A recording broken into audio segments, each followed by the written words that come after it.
হ্যাঁ গাইস, কেমন আছেন সবাই? আশা করি সকলেই ভালো আছেন। আমি আবার আসলাম নতুন আরেকটা ভিডিও নিয়ে।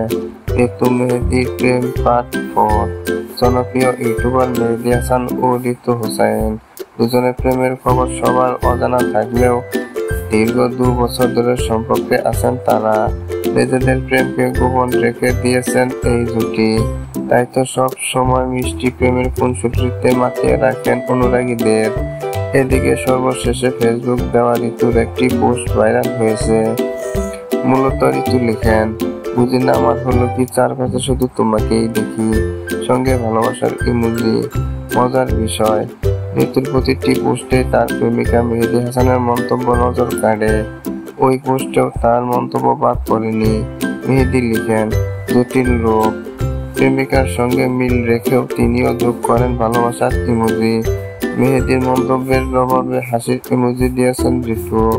তারপর মেহেদী বলেন, ভালোবাসার মানুষটির চোখের দিকে তাকালে পুরো পৃথিবী দেখা যায়। সেই ভালোবাসা চলে গেলে গোটা পৃথিবী আঁধারে ঢেকে যায়। সেটা শুনে ঋতু বলেন, কিছু রাত স্বপ্নের, কিছু রাত কষ্টের, কিছু সময় আবেগের, কিছু কথা হৃদয়ের, কিছু মানুষ মনের, আর কিছু ভালোবাসা চিরদিনের। আর ভিডিওটা ভালো লাগলে আমার চ্যানেলটি সাবস্ক্রাইব করে পাশে থাকুন। ধন্যবাদ সবাইকে। আসসালামু